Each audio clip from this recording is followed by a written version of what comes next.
Hello everyone, welcome back to my channel. कैसे हैं आप सभी लोग? आई होप अच्छे होंगे। मैं प्रिया स्वागत करती हूं आप सभी का। आज मैं फिर से बात करने जा रही हूँ सीटेट जुलाई में जो एसएसटी के 60 क्वेश्चन पूछे जाने हैं उनके बारे में। तो ये जो क्वेश्चन बनते हैं वो 6 से लेकर 8 तक के एनसीईआरटी से पूछे जाते हैं, जिसमें तीनों क्लास की हिस्ट्री, पॉलिटी, ज्योग्राफी पढ़नी रहती है।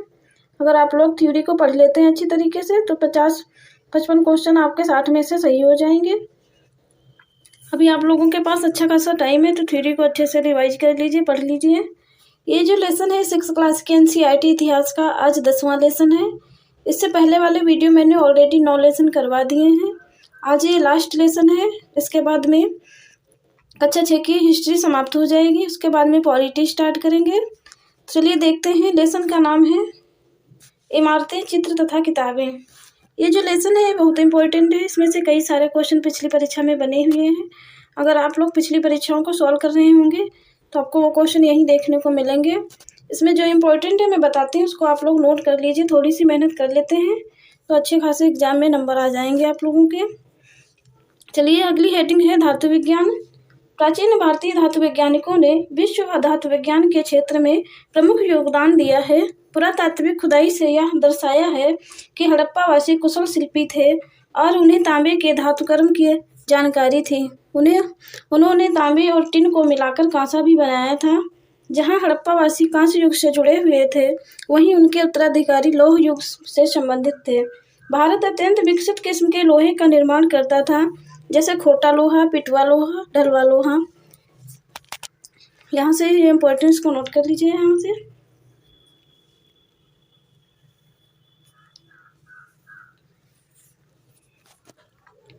आगे है लौह स्तंभ। यहाँ से बहुत सारे क्वेश्चन बने हैं, वेरी इंपॉर्टेंट। इसको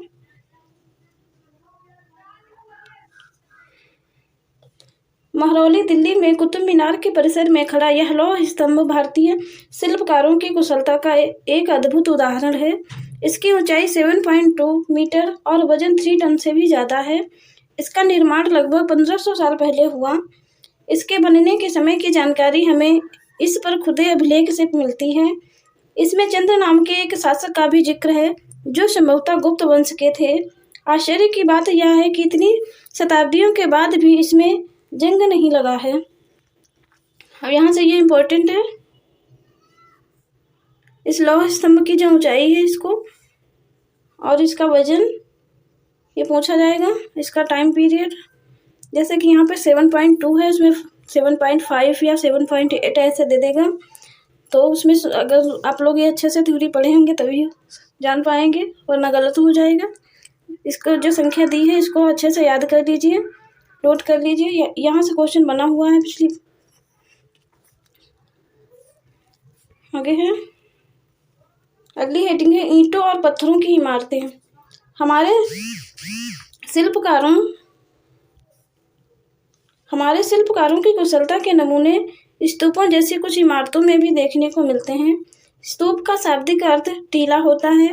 शाब्दिक हालांकि स्तूप विभिन्न आकार के थे, कभी गोल या लंबे, कभी बड़े या छोटे। उन सब में एक समानता थी। प्रायः सभी स्तूपों के भीतर एक छोटा सा डिब्बा रखा रहता है। इन डिब्बे में बुद्ध या उनके अनुयायियों के शरीर के अवशेष जैसे दांत, हड्डी या राख या उनके द्वारा प्रयुक्त कोई चीज या कोई कीमती पत्थर अथवा कोई सिक्के रखे रहते हैं। अब यहाँ से ये बहुत इंपॉर्टेंट, इसको नोट कर लीजिए। यहाँ से स्तूप का शाब्दिक अर्थ टीला होता है, इसको नोट कर लीजिए। फिर ये जो स्तूप होते हैं इनमें क्या रखा होता है? प्रायः इन सभी स्तूपों के भीतर एक छोटा सा डिब्बा रखा होता है। इन डिब्बे में बुद्ध या उनके अनुयायियों के शरीर के अवशेष, इसको नोट करिए यहाँ से, जैसे दांत, हड्डी या राख या उनके द्वारा प्रयुक्त कोई चीज या कोई कीमती पत्थर या सिक्के रखे रहते हैं। नोट कर लीजिए इतना। ये क्वेश्चन पूछे गए हैं। जिसे धातु मंजूषा कहते हैं। किसे धातु मंजूषा कहते हैं? जिसमें बुद्ध तथा उनके अनुयायियों के जैसे हड्डियों के अवशेष या कोई उनके द्वारा प्रयुक्त की गई कीमती वस्तु या सिक्के ये सब रखे रहते हैं। उस डिब्बों का क्या कहते हैं? धातु मंजूषा। आगे है प्रारंभिक स्तूप धातु मंजूषा के ऊपर राख या मिट्टी का टीला होता था। बाद में टीले को ईंट से ढक दिया गया और बाद के काल में उसे गुंबद नुमा ढांचे को तराशते हुए पत्थरों का ढक दिया गया। प्रायः स्तूपों के चारों ओर परिक्रमा करने के लिए एक वृत्ताकार पथ बना होता था, जिसे प्रदक्षिणा पथ कहते हैं। इस रास्ते में रेलिंग को घेर दिया जाता था, जिसे वेदिका कहते हैं। वेदिका में प्रवेश द्वार बने होते थे। रेलिंग तथा तोरण प्रायः मूर्तिकला की सुंदर कलाकृतियों से सजे होते हैं। इसको नोट करिए। स्तूप के चारों ओर परिक्रमा करने के लिए जो वृत्ताकार पथ बना होता है उसे क्या कहते हैं? तो उसे प्रदक्षिणा पथ कहते हैं। और उस प्रदक्षिणा पथ को जो रेलिंग से घेर देते हैं तो उसको क्या कहते हैं?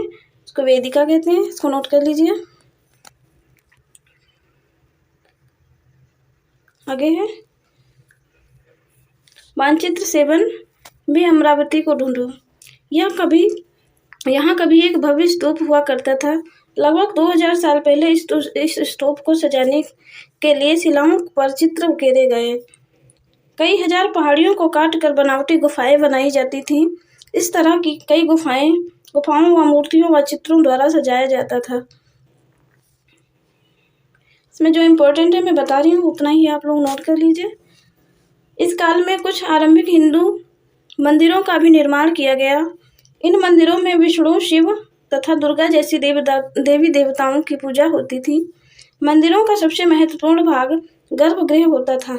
अब इसको नोट करिए। यहाँ से ये जो देवताओं के नाम है ये पूछा जाता है, इनको नोट कर लीजिए। गर्भगृह क्या होता है? मंदिर का महत्वपूर्ण भाग गर्भगृह, जहाँ मुख्य देवी या देवता की मूर्ति को रखा जाता था। जहाँ मुख्य देवी देवता की मूर्ति रखी जाती थी उसे क्या कहते हैं? तो गर्भगृह। इसको नोट कर लीजिए।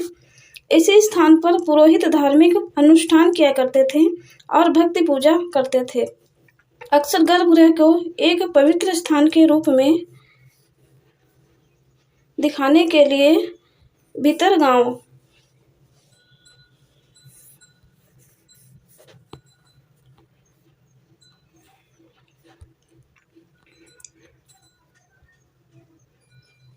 जैसे जैन मंदिर में उसके ऊपर काफी ऊंचाई तक एक निर्माण किया गया था, जिसे शिखर कहते हैं। शिखर निर्माण के कठिन कार्य के लिए सावधानी से योजना बनानी पड़ती थी। अधिकतर मंदिरों में मंडप की एक जगह होती थी। यह एक सभागार होता था जहां लोग इकट्ठा होते थे। सभागार किसे कहते हैं? मंदिर के मंडप में जहां सभी लोग एक जगह पे इकट्ठा होते हैं उसको सभागार कहते हैं। आगे ये इम्पोर्टेंट, इसको नोट कर लीजिए अपना। ऊपर सांची का एक महान स्तूप है मध्य प्रदेश में। इस तरह के स्तूपों का निर्माण कई सौ साल तक चलता रहा। इस स्तूप में ईंट का प्रयोग संभवतः अशोक के जमाने का है, जबकि रेलिंग और प्रवेश द्वार बाद के शासकों के कालखंड से जोड़े गए। बाएं अमरावती का एक शिल्पकृति है। इस चित्र को देखकर इसका वर्णन करो। यहाँ पे ये इसके बारे में बताया गया।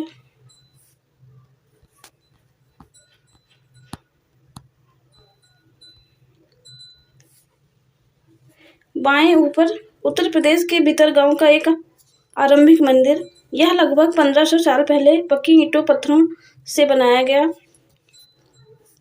ये वाला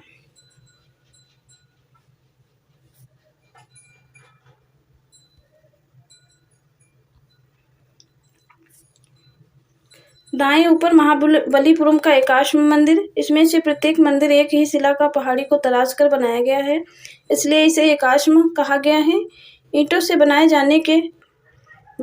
जाने वाले मंदिरों से यह बिल्कुल भिन्न होते थे।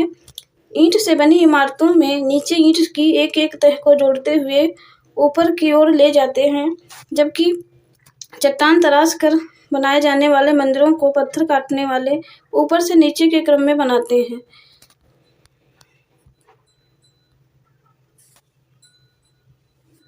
इन मंदिरों को बनाते समय पत्थर काटने वालों को किन समस्याओं का सामना करना पड़ता होगा, इसकी सूची बनाओ। ये वर्क दिया है।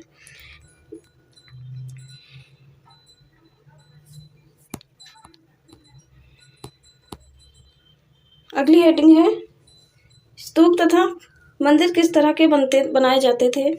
स्तूपों तथा मंदिरों को बनाने की प्रक्रिया में कई अवस्थाएं आती थीं। इसके लिए काफ़ी धन खर्च होता था, इसलिए आमतौर पर राजा या रानी ही उन्हें बनवाने का निश्चय करते थे। ये पूछा गया है। स्तूपों का ज़्यादातर निर्माण किसके द्वारा करवाया जाता था? तो राजा या रानी के द्वारा। इसको नोट कर लीजिए। पहला काम अच्छे किस्म के पत्थर ढूंढकर शिलाखंडों को खोदकर निकालना होता था। फिर मंदिर या स्तूप के लिए सोच विचार कर तय किए गए स्थान पर शिलाखंडों को पहुंचाना होता था।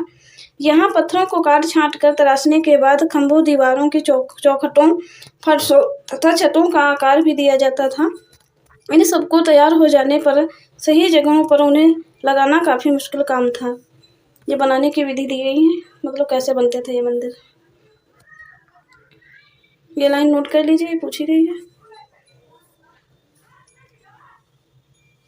बाएं उड़ीसा का जैन मठ है। एक पहाड़ी को खोदकर इस 2 मंजिले इमारत को बनाया गया है। कमरों के प्रवेश द्वारों को ध्यान से देखो, इनमें जैन भिक्षु रहते हैं और ध्यान करते थे। ये वाला इसके बारे में बताया। उड़ीसा का जैन मंदिर। नीचे राष्ट्रीय संग्रहालय की एक दिल्ली से एक मूर्ति का चित्र है। क्या तुम देख पा रहे हो कि किस प्रकार गुफाओं की खुदाई की गई होगी? ये वाली। आगे है। इस तरह के शानदार ढांचे का निर्माण करने वाले शिल्पकारों को सारा खर्च संभवतः राजा रानी ही देते थे। इसके अतिरिक्त इन स्तूपों या मंदिरों में आने वाले भक्त जो उपहार अपने साथ लाते थे, उनमें इमारत की सजावट की जाती थी। जैसे हाथी दांत का काम करने वाले श्रमिकों के संघ ने सांची के एक अलंकृत प्रवेश द्वार यानी तोरण का बनाने का खर्च दिया था। इनकी सजावट के लिए पैसे देने वालों में व्यापारी, कृषक, माला बनाने वाले, इत्र बनाने वाले, लोहार, सुनार तथा ऐसे कई स्त्री पुरुष शामिल थे, जिनके नाम खंभों पर, रेलिंगों पर तथा दीवारों पर खुदे हैं। ये पूछा गया है, इसको नोट करिए। ये इसको नोट कर लीजिए, इम्पोर्टेंट है। इसलिए जब तुम इन स्थानों को देखने जाओ तो याद रखना कि कितने सारे लोगों ने इन्हें बनाने और सजाने में अपना योगदान दिया था। अगली हेडिंग है चित्रकला। वांछित 7 में अजंता को ढूंढो। यह वह जगह है जहाँ के पहाड़ों में सैकड़ों सालों के दौरान कई गुफाएं खोदी गईं। इनमें से ज़्यादातर बौद्ध भिक्षुओं के लिए बनाए गए विहार थे। इनमें से कुछ को चित्र द्वारा दर्शाया गया, जहां इनके कुछ उदाहरण दिए गए हैं। गुफाओं के अंदर अंधेरा होने की वजह से अधिकांश चित्र मसालों की रोशनी में बनाए गए थे। इन चित्रों के रंग 1500 साल भी चमकदार रहे हैं। ये रंग पौधों तथा खनिजों से बनाए गए थे। इन महान कृतियों को बनाने वाले कलाकार अज्ञात हैं। यहाँ से ये नोट कर लीजिए, इतना पूछा गया है।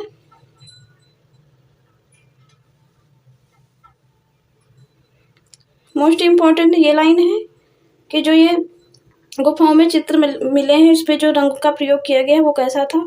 तो ये रंग पौधों तथा खनिजों से बनाए गए थे। और इसको बनाने वाले कौन थे? तो कलाकार अज्ञात हैं। ये पूछा गया है, इसको नोट कर लीजिए, इतना इम्पोर्टेंट है।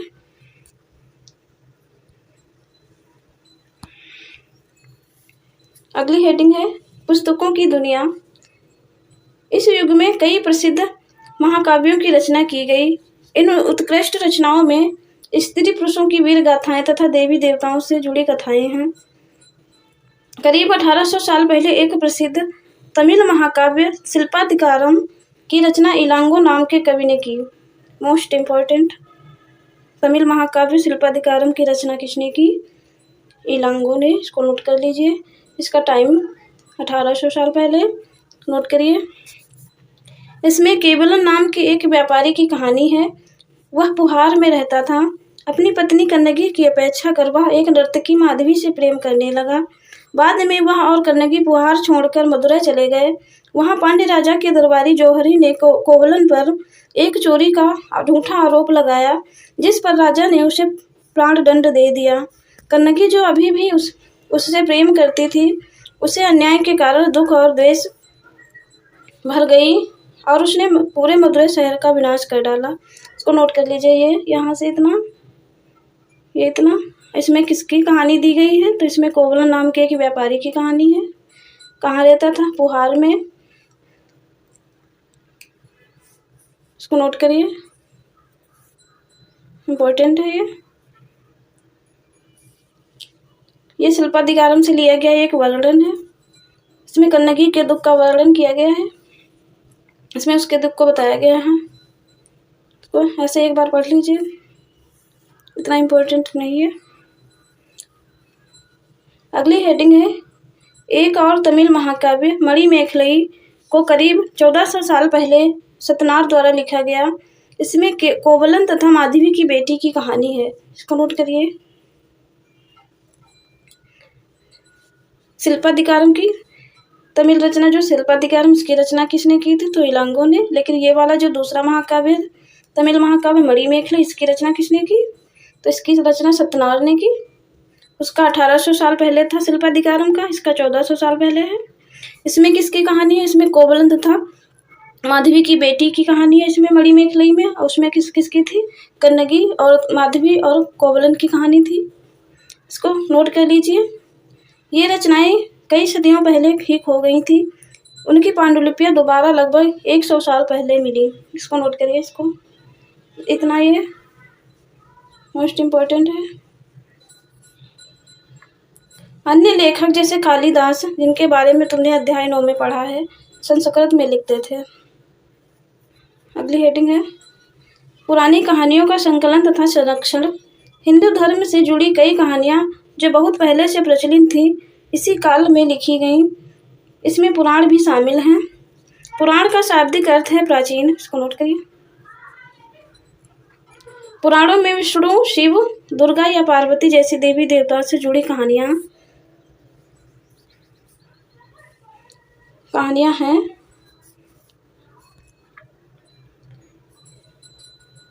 ये एक मेघदूत का श्लोक दिया गया है। यहाँ उनसे सबसे प्रसिद्ध रचना मेघदूत के अंश का दिखा गया है। मेघदूत की रचना किसने की? कालिदास ने। आगे है इनमें इन देवी देवताओं की पूजा की विधियां दी हैं किसमें? पुराणों में। इसके अतिरिक्त इसमें संसार की सृष्टि तथा राजाओं के बारे में भी कहानियां हैं। ये लाइन पूछी गई है, इम्पोर्टेंट है। अधिकतर पुराण सरल संस्कृत श्लोक में लिखे गए, इसको नोट कर लीजिए, जिसमें सब उन्हें सुन और समझ सकें। पुराणों का पाठ पुजारी मंदिरों में किया करते थे, जिसे लोग सुनने आते थे। आगे है 2 संस्कृत महाकाव्य महाभारत और रामायण लंबे अरसे से लोकप्रिय रहे हैं। तुम में से भी कुछ बच्चे इन कहानियों से परिचित होंगे। महाभारत कौरवों और पांडवों के बीच युद्ध की कहानी है। इस युद्ध का उद्देश्य पुरुवंश की राजधानी हस्तिनापुर की गद्दी प्राप्त करना था। यह कहानी तो बहुत ही पुरानी है, पर आज इसे हम जिस रूप में जानते हैं वह करीब 1500 साल पहले लिखी गई। माना जाता है कि पुराणों और महाभारत दोनों को ही व्यास नाम के ऋषि ने संकलित किया था। महाभारत में श्रीमद् भगवत गीता भी है। ये यहाँ से इसको लाइन ये नोट कर लीजिए, इतना बस इतना ही पूछा जाएगा। आगे है रामायण की कथा कौशल के राजकुमार राम के बारे में है। इनके पिता उन्हें वनवास दे दिया था। वन में उनकी पत्नी सीता का लंका के राजा रावण ने अपहरण कर लिया था। सीता को वापस पाने के लिए राम को लड़ाई लड़नी पड़ी। वे विजय होकर कौशल की राजधानी अयोध्या लौटे। महाभारत की तरह ही रामायण में भी एक प्राचीन कहानी है, जिसे बाद में लिखित रूप दिया गया। संस्कृत रामायण के लेखक वाल्मीकि माने जाते हैं। नोट कर लीजिए इतना। आगे है अगली हेडिंग है आम लोगों द्वारा कही जाने वाली कहानियाँ। आम लोग भी कहानियाँ कहते थे, कविताओं और गीतों की रचना करते थे, गाने गाते थे, नाचते थे और नाटकों को खेलते थे। इनमें से कुछ तो इस समय के आसपास जातक और पंचतत्व की कहानियों के रूप में लिखकर सुरक्षित कर लिए गए। जातक कथाएं जो अक्सर स्तूपों की रैलियों तथा अजंता के चित्रों में दर्शाई जाती थी। इनमें से एक कहानी अगले पृष्ठ पर दी गई है। ये कहानी बंदर राजा की कहानी। ये कहानी पूछ ली जाती, एक बार देख लीजिए। एक समय बंदरों का एक महान राजा हुआ। वह हिमालय पर गंगा के किनारे अपने 8000 अनुयायियों के साथ रहता था। इन सारे बंदरों को एक खास आम के पेड़ के फल बहुत प्रिय थे। ये आम बड़े मीठे होते थे इतने स्वादिष्ट आम धरातल पर नहीं उगते थे। एक दिन एक पका हुआ आम गंगा नदी में गिरकर बहते बहते वाराणसी पहुंच गया। उस वक्त नदी में वहां का राजा नहा रहा था। उसे वह आम मिला। उसे चखकर वह हैरान रह गया। उसने अपने राज्य के जंगलों की देखभाल करने वालों से पूछा कि क्या इस आम के पेड़ को ढूंढ सकते हैं या नहीं। वे राजा को हिमालय की पहाड़ी पर ले गए। वहां पहुंचकर राजा तथा उसके दरबारियों ने खूब आम खाए। रात में राजा ने देखा कि बंदर भी पके आमों को मजा ले रहे हैं। राजा को यह बात बुरी लगी और उसने उन्हें मार डालने का फैसला किया। आगे है, बंदरों के राजा ने अपनी प्रजा को बचाने के लिए एक योजना बनाई। उसने आम के पेड़ की टहनियों को तोड़कर उन्हें आपस में बांधकर नदी पार एक पुल बनाया। इसके एक छोरे को वह अपने तक पकड़े रहा जब तक उसकी सारी प्रजा नदी को पार न कर लिया। पर इस प्रयास से वह इतना थक गया कि मरणासन होकर गिर पड़ा। राजा ने जब यह सब देखा तो उसने बंदर राजा को बचाने की काफी कोशिश की, पर वह सफल न हुआ। बंदर राजा के मृत्यु पर उसे शोक हुआ और राजा ने उसे पूरा सम्मान दिया। मध्यकाल में भरूच के एक स्तूप से मिले एक पत्थर पर उकेरे गए चित्र के रूप में इसे दर्शाया गया है। ये वाला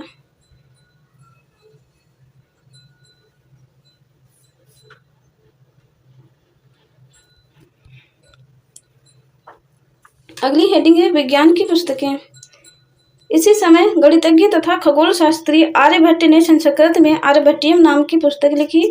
इसमें उन्होंने लिखा कि दिन और रात पृथ्वी की अपनी धुरी पर चक्कर काटने की वजह से होते हैं, जबकि लगता है कि रोज सूर्य निकलता है और डूबता है। इसको नोट करिए, ये पूछी गई लाइनें हैं।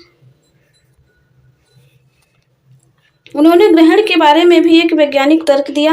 उन्होंने वृत्त की परिधि को मापने की भी विधि ढूंढी निकाली, जो लगभग उतनी ही सही है जितनी कि आज प्रयुक्त होने वाली विधि। वराहमिहिर, ब्रह्मगुप्त और भास्कर कुछ अन्य गणितज्ञ और खगोलवेत्ता थे जिन्होंने कई चीजें खोजी। इनके बारे में और पता लगा। इसको नोट कर लीजिए, इतना मोस्ट इम्पोर्टेंट है ये।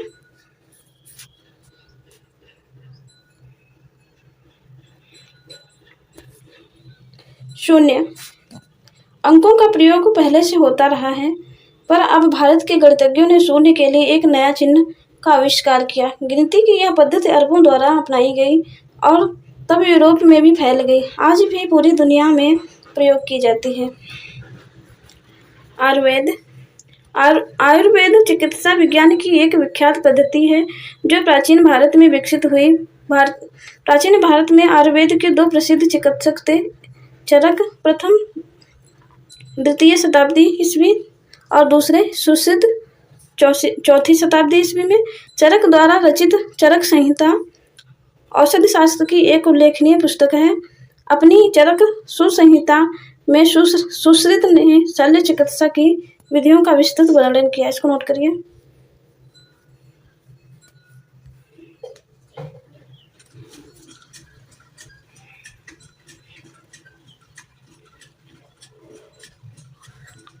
तो यहीं तक था ये लेसन, आगे समाप्त हो जाता है। यहाँ तक कुछ उपयोगी शब्द दिए हैं, जैसे स्तूप क्या होता है, मंदिर, चित्रकला, महाकाव्य, कहानी, पुराण, गणित, विज्ञान।